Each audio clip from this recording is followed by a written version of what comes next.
I'm Neil Roseanne, and welcome to Sports According to Neil. This week, I'm breaking down a whole lot of games, so get ready. Oklahoma and Texas square off in the Red River rivalry this week. Both are undefeated and come in with high aspirations of winning the Big 12. We'll have to see who wins as I break down this matchup and many others in college football. A big matchup for the Lions this week as they play on Monday Night Football for the first time in over 10 years. We're going to have to see if they can pull this one out against the Bears. And last but not least, the plot thickens in the ALDS matchup this week between the Tigers and the Yankees. You'll see from me who wins Game 5. Hi, welcome to Sports According to Neil. Once again, I'm Neil Roseanne, and I have a great show for you today, showcasing college football, NFL, a little bit of baseball, and even a high school pick. So without further ado, let's get to that college football. College football has a lot of good top 25 matchups this week. Most of all, one of the ones that I'm looking at is the big one in the Big Ten, OSU versus number 14, Nebraska. Now, Nebraska, this is their first time in a long time playing Ohio State, if ever. Coming off of last week's loss against Wisconsin, they really want to show that they can hang with the Big Ten contenders. But OSU kind of sliding off, a little bit of growing pains due to the suspensions and such this offseason. And I see the crowd getting to the young quarterbacks that OSU has in Nebraska with Taylor Martinez just being able to run that ball, throw it, total domination on offense that OSU won't even be able to compete. Destruction by Nebraska. The next one I have coming up is number 17, Florida at LSU, who is number 1. LSU having a really good year, very solid ever since they beat the Oregon Ducks. Everyone's been really hot on them. Florida, not so much. They've been kind of going up with Brantley, but Brantley just got hurt. They played Alabama. It really took a beat down there at home. I see a very similar result from Florida this week because it's definitely at Death Valley. Les Miles loves to play there. So I just see the Tigers showing absolute dominance against their SEC rival Florida. Another big SEC matchup is number 10 Arkansas hosting number 15 Auburn. Auburn has now jumped back up into the national, you could say, title contention almost. Big SEC school jumped up to 15th, but Arkansas quietly starting to win some games, might be a little dark horse to get to the national championship. I doubt it, though. They showed a lot of composure last week playing Texas A&M and coming from behind. I see a very close game, but Arkansas will be able to shoot it out against Auburn. Auburn just doesn't have the same players as they did last year. Won't be able to contend with Arkansas, and Arkansas will have the decently easy win at home against Auburn. Next one I have is number 24, Texas A&M going to Texas Tech. Now, really, not a big thing with Texas Tech, usually, not in the top 25, not the same, but they are 4-0, which I know that might not be against good teams, but that's definitely swagger for them, trying to come in and try to knock Texas A&M, the in-state rival, out of the top 25, giving them a 2-3 record. TAMU, as I call them, Texas A&M, the Aggies, they really have to feel bad after now 2 straight losses where a team has come from behind at halftime and they've lost. I feel like they're going to be a little bit shuttered, but they'll be able to prove it out, stick it out, and they'll beat Texas Tech by about 2 touchdowns, I'd say. And the last one, the Red River rivalry. Oklahoma, number 3, and Texas, number 11, playing for bragging rights for the next year. And this has always been a good game. I remember the Colt McCoy Colt McCoy and Sam Bradford really being able to show us some really good games there. We haven't really had that last year, like last year with Landry Jones and them. It's been a little bit off kilter for a while, but now it's back. And Oklahoma been slipping down the rankings a little bit. They're number 3. I feel like if they beat Texas, they'll be able to jump back up there, get back in to really, number 1 spot, possibly more than likely more than number 2. But I see them beating Texas. It'll be really close, really good game to watch. You should watch it. It'll be on the ESPN family of networks at 1 o'clock. I highly suggest watching it, but Oklahoma's going to win by, I say, about 10 points or so. Maybe a little bit less. And without further ado, off to NFL picks.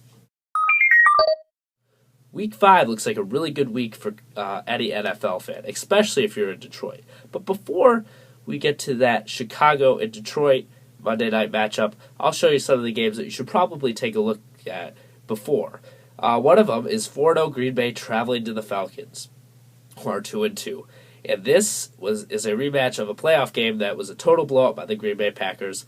And, well, history's going to repeat itself. Green Bay's defense, still very solid, is going to be able to shut down Tony Gonzalez and Matt Ryan so that they're not really a factor. And Aaron Rodgers can almost throw on any defense.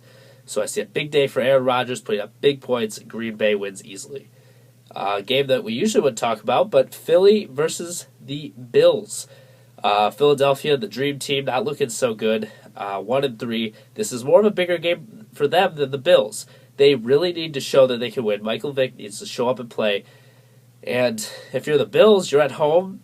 You have a lot to play for too. You have a 3-1 team. Ryan Fitzpatrick's doing good. Show those fans that you are possibly a playoff contender.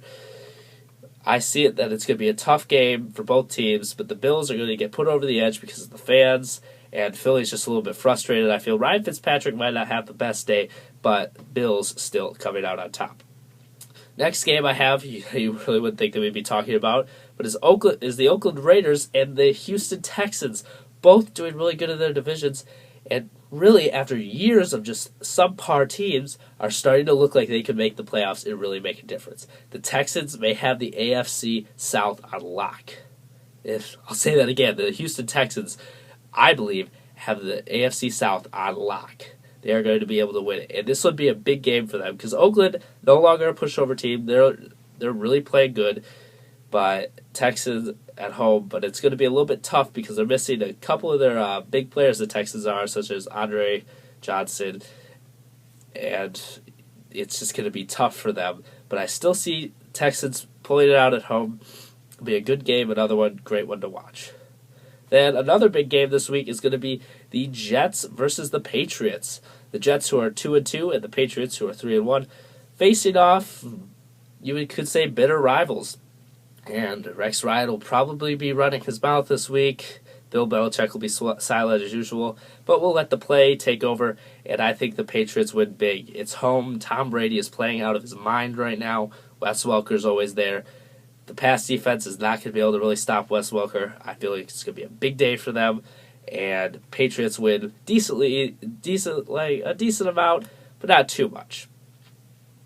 Then to the game you're all looking forward to, Chicago at Detroit. The first Monday Night Football game in years in Detroit, and it's going to be a doozy.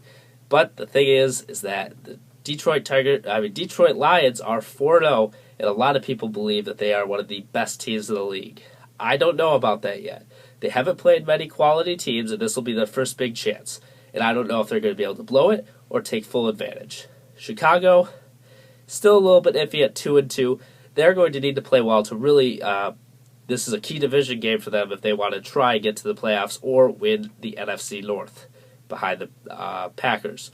But Detroit, I feel like they might win it. I'll have to tell you later on Monday night. I'm not going to tell you now. But Detroit will have the crowd behind them so much. It might be the deciding factor. But besides that, who knows? It'll be a great game. I'm going to be watching. And I just can't wait to see the fans' reaction. It's a much-deserved game for Detroit. And it'll just be an all-around great experience. Now, on to those MLB picks. The ALDS is tied at 2-2 between the Yankees and the Tigers, as you all know. And it's been a really interesting series. Wins, like pitchers that should be performing, that do, and I thought the Tigers really had it in Game 4, but 10 runs by the Yankees to really force this Game 5. Now, the interesting thing is that it's going to be Nova versus Fister. Nova's really good, and as well as Fister. It's going to be interesting because it's not the aces, but one thing that I heard that really surprised me, CC will be able to come in for relief. Verlander seems not like an option. And if I'm Detroit, I'm saying I need to put everything because this game is my season. Like, you can't think about the next series. You need to win this one first. And with that, with the crowd behind him, CC being able to pitch Mariano Rivera, It's just going to be an all-around, I think, good game. But once again, CC being able to back up Nova should be what I think the deciding factor, even if they need it at all. But I believe the Yankees win in 5-2 fashion, I believe, and Mark Teixeira is going to be key. And along with the pitching for the Yankees, it'll be a solid win as they go on to take on the Rangers. Now for that high school pick. This weekend is Alma High School's, or my alma mater's, homecoming, and it's been a great year by the Panthers. They're 5-1, and they're taking on the 1-5 Chesaning Indians. And I think that it's going to be a fun game to go to. I'm excited to see that the Panthers are back to the way they are. And I guess I'm going to have to make a pick for it. It's really special to me to finally be able to go back as a alum up here at Central going down there. It'll be a lot of fun. But I see Nate Smith, Dylan Brown, everyone just being able to have a great offensive game against Chesaning. And they're going to win, let's just say to the tune of 54-10. That's my pick for that game. Hopefully you all like it. I can't wait to be at the game. See you there. And, well, that's it for this week's show. I hope you enjoyed it. Thanks for watching. Thanks for looking at my blog. And hopefully I'll see you soon after this crazy weekend of college football, baseball, and everything else. Thanks for watching. Bye. Go to sportsaccordingtoneil.blogspot.com for all of your sports opinion needs. Or follow me on Twitter at NeilAndSports. Thanks for watching.